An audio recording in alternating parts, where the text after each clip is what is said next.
What's up, everybody? Tyson Roush, Let's Talk Jets Radio. We broadcast live Tuesday and Friday nights.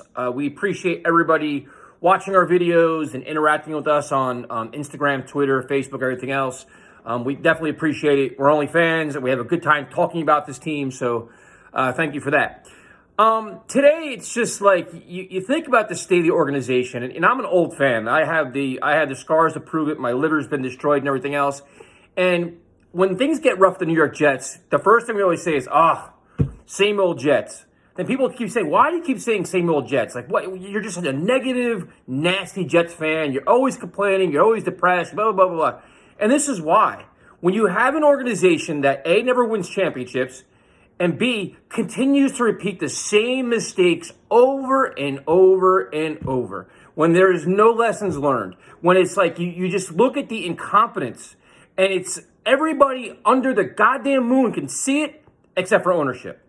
When you announce to your team that Adam Gase is returning next year when you're 2-7 and you're getting blown out almost on a weekly basis, you're embarrassed, you're underperforming, all these things are going wrong, and you announce with confidence, with arrogance, that this is the right guy for your organization, it's a joke. When you're doubling down on a mistake because of probably either arrogance, incompetence, stupidity, blindness, all the above, it's incomprehensible, and it's same old Jets. If you ever want to know the definition of same old Jets, the retaining of Adam Gase for next year after week 10 is same old Jets nonsense. You cannot get a better example of this. It's impossible. Now, You try to figure out where it's all going wrong. It's obviously ownership, and they have no idea what they're doing. They are so far in over their head. And it's just like the fact that they did this after a Giants win is comical. What if they lost to the Giants? You think they had this announcement today? Absolutely not. There's no way in living hell they would have did this. But now they're feeling themselves like just like beating the Cowboys was like winning the Super Bowl, beating the Giants like the Super Bowl. And knowing this team, they'll lose to the Redskins, and now this guy's gonna have egg all over his face. It's embarrassing. But it just starts with this ownership. Not only are they incompetent, they've accepted excuses for losing. We are finding ways to justify losing week in, week out, year in, year out. It's all we do. The Jets lead the league in rebuilding, and yet their rebuilding plan is going to be 3 years. Like, this team has no friggin' talent. And you know why? Because the Johnsons failed to fire Todd Bowles at the right time. It was obvious he should have been fired. They dragged that out. They shouldn't have did it. The firing of McCagnon was blatantly obvious. Not only did they not fire him on time, they let him spend $100 million and draft another lousy draft class. I mean, the levels of stupidity, they don't learn their goddamn lessons. And you don't know why. Like, how can every fucking analyst in the goddamn world know that Adam Gase is not a good coach? How does everybody know it? I know it, you know it, the analysts know it. Everybody knows he sucks. And not only are they're not going to fire him during the season, after the season, they're keeping him. Like, the justification of it is he works long hours. That's even more alarming. If this clown is in the office 20 hours a day and the team is still unprepared, they still can't make adjustments, the offense is going backwards, your quarterback is going backwards, you're spending all this time in the office and you still suck. Reward him for that? That's your justification? His relationship with players. The players aren't finger pointing. It's week 10. You're 2-7. Lose 2 more games. Beat 2-9, 2-10, 3-10. Watch the finger pointing then.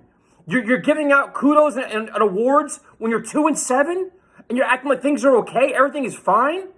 Seriously? And then you're saying the play of Sam Darnold's encouraging you?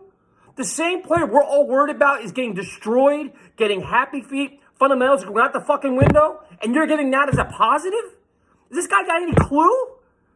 How you got me? And you know what? I already hear. Stop complaining. You're a whiny bitch. Listen, dude, this is my last video blasting ownership because it's honestly not worth my effort. It's just not. The Jets are in a mail in this season, and what you've done now is you've told Adam Gase, you can have a meltdown the rest of this year. 2-7, you can go 2-14. Nobody cares. Because you know what? Everything is fine. Come back next year and bounce back. We're going to melt away this year. We're going to lose year 2 of Sam Darnold right out the goddamn window. And you want to say continuity. That's we got to keep continuity. Oh, you want the same shitty game plans, the same shitty play calling, and everything else next year too because of continuity. How is Todd Bowles' continuity for us? How is Mike McCagnon's continuity? That's great, isn't it? Have we learned nothing? Nothing. What are you going to do? You're going to sell this fan base, Adam Gase coming back next year, and do what? Probably grossly overspend for free agents to try to sell tickets because you can't sell tickets any other way. You can't. You can't do it, and it's impossible.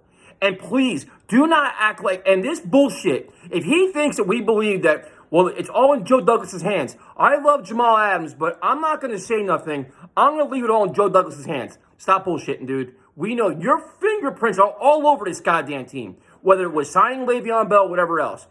The New York Jets are about money, ticket sales, and sales. They can't sell uniforms next year, new uniforms. Now you got to focus on tickets. So you're going to bring back this goddamn clown head coach. You know what that means? They're going to panic and make some kind of goddamn splash move to try to sell tickets. And I guarantee you, that splash move will not coordinate with this rebuilding plan because the whole rebuilding plan, this team is barren. Barren. Look at it. Sam Darnold, say he's your quarterback, right? Le'Veon Bell is going to be a trade chip. Bilal Powell will be gone. Ty Montgomery's going to be gone. Trenton Cannon's not an NFL running back. Okay, where's your running backs? You're probably not going to have any. Receiver, Robbie Anderson, free agent. You have Crowder. Quincy Newell's probably going to retire.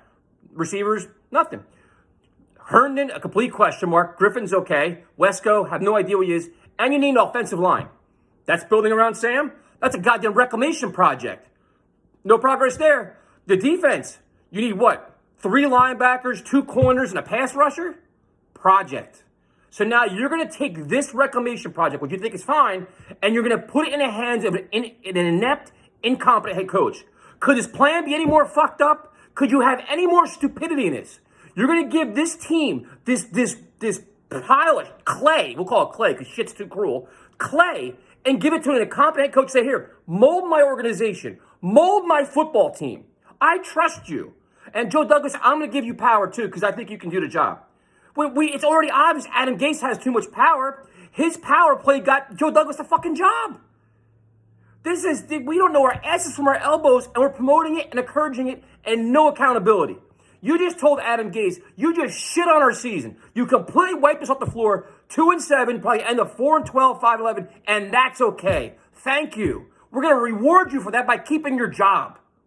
The same way Todd Bowles kept his job when he should have been fired. The same way Mike McCagnon kept his job when he should have been fired. We don't know what we're doing, and now they're fine with it. Adam Gase keeps his job. Good luck selling tickets. Good luck winning next year. Good luck getting free agents in here next year because they know we suck. So you're gonna. This is next level stupid, but this is the perfect example of same old Jets. See, I put this full circle now. See, pretty good, right?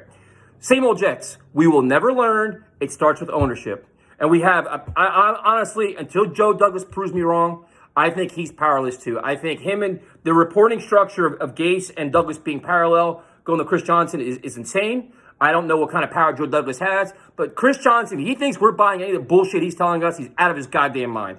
Seriously, sell that to some first-year Jet fan, not all the ones that have been there that you priced out with your PSLs and all the other shit you're trying to do. Terrible. If I curse too much, terrible too. Because I guarantee you, this will be my last animated video. For all the ones of you out there say I complain too much and bitch and moan too much and, oh, you're a depressed old Jets fan, I'm a same old Jets fan, and I give up.